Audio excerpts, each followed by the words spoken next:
My name is Paul Vigna. I'm a journalist. I'm a reporter at the Wall Street Journal. I'm from New Jersey, so I'm a local boy. I've been at the Journal. I've been at Dow Jones for about 17 years now. Have been an editor, a writer, covered the markets. I host a video show now on air every morning, 10:30. Call Money if you're interested in watching it.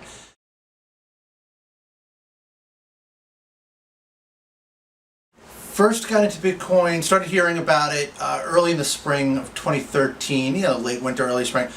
Wasn't interested, didn't think it was really, like I think a lot of people come to it for your first reaction is this is a scam, this can't be real, this is not, and I actually remember being asked to write about it and just saying flat out, I'm not writing about this thing, it's stupid. And just kept hearing more about it, kept seeing it come up, the word pop up, the name pop up. Finally kind of got to the point where I said, all right, well maybe this is something I should at least write about, at least help our readers understand it. Started writing about it and it just snowballed from there. It was the kind of thing where the more I looked, the more I saw there was to see, and the further down the rabbit hole I got. And then by the summer of 2013, I think I was completely hooked on it and realized that this was a thing with a lot of implications and it was something I wanted to write about.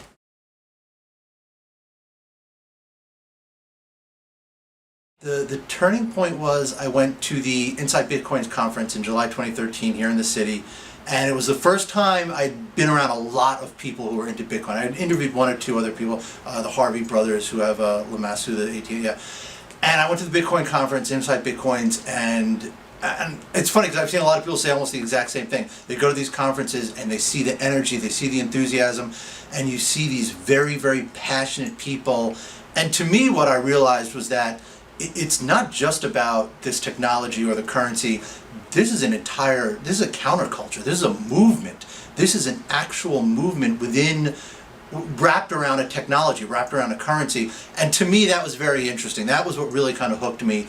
And that was July 2013. And at that point, I realized that this was actually a very big, very interesting story. And it was something that I really wanted to write about.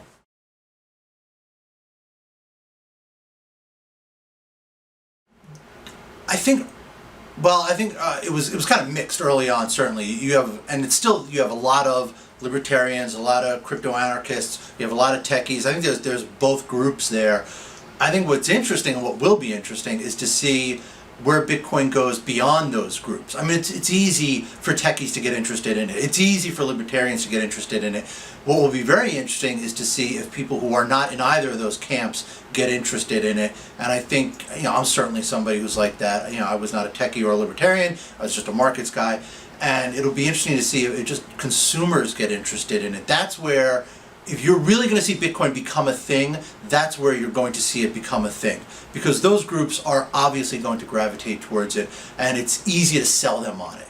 But if you're going to get beyond those groups, that's where Bitcoin really gets into the mainstream, and that's where it really becomes a much more powerful story.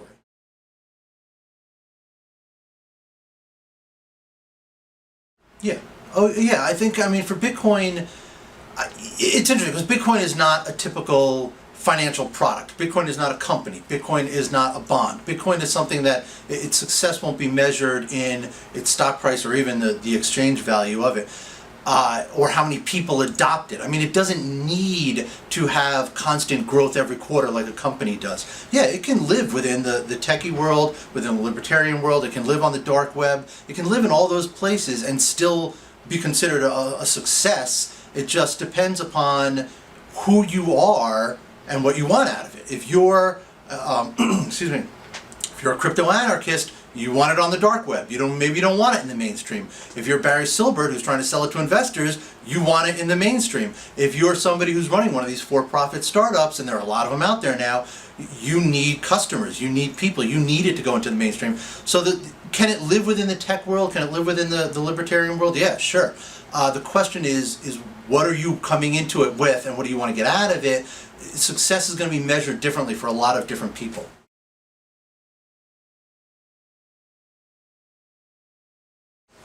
Yes, I mean, education is going to make a big difference in it because it is still at a point where it's actually, if you kind of think of it like an automobile, it's still at the 1890s for the automobile, where you had to understand how the car worked in order to use it. You really did. So education was huge. Now anybody can really get into a car, not understand how the motor works, not understand the transmission, not understand the exhaust, not understand any of the systems within the car, and still get in the car and drive it.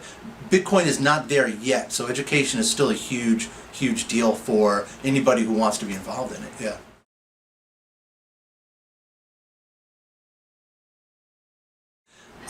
Yes, the people who are most excited, I think, are the people who kind of get to a certain level where they get it.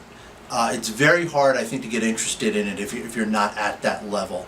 And what I've seen, I went through it, Mike, my co-writer, went through it. A lot of people we've seen go through the exact same thing, which is you have to go through almost sort of it's almost, and we write about this in the book, so kind of jokingly, it's almost like the 5 stages of denial. I mean, you go through stages of understanding within Bitcoin, where at first you're very dismissive, then you're a little bit interested, and then you really do kind of have this eureka aha moment. And if you get to that moment, then you start getting very excited, then you start getting very interested, and that's where a lot of people who I've seen, they tell me these stories of they spent nights where they couldn't sleep, and they just went online and just devoured everything they could about Bitcoin, and quit their jobs and moved to California and did a startup and did these things. If you don't get to that point, you're probably not, if you don't get to that aha moment, you're not going to get to the other moments. But there is a definite progression of interest with people.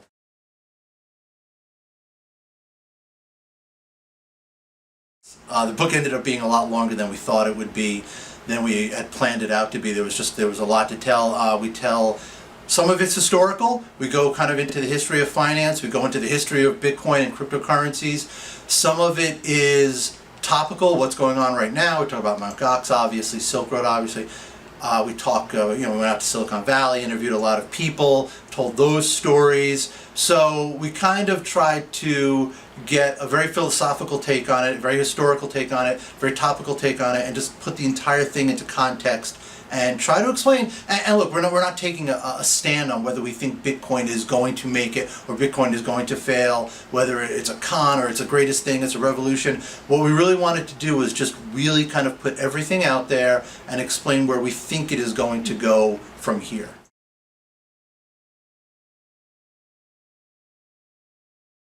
I think the biggest thing behind it is this whole idea of just taking what has historically been an extremely centralized process, which is money creation and control of the currency, and taking that and spreading that out and putting that power into the hands of the people who are using it. To me, that is probably the biggest promise of it, and that is the thing, again, to me, that would determine whether or not this succeeds, the degree to which they can take that power out of the hands of the governments and the banks and disperse it and give it to people.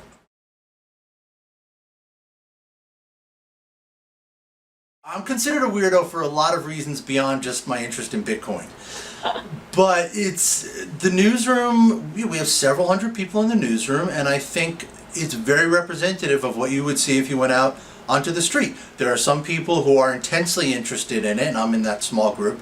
There are some people who are moderately interested in it, and there are some people who really kind of laugh at us and think we're crazy. So it really is, it's very dispersed, the opinion of Bitcoin within the newsroom.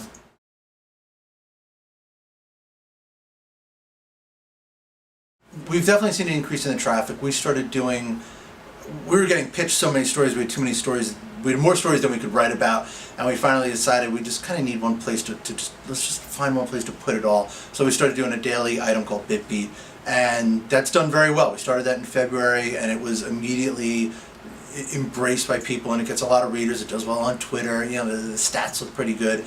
So we've definitely seen an increase in the traffic, because, well, the traffic was at 0 before. I mean, it's like a lot of things. It's still, though, sort of a niche thing within the journal, within the readership, but we hear from people are interested in it. Definitely the numbers bear out that it's worth our time to do it, and because of that, our editors let us do it.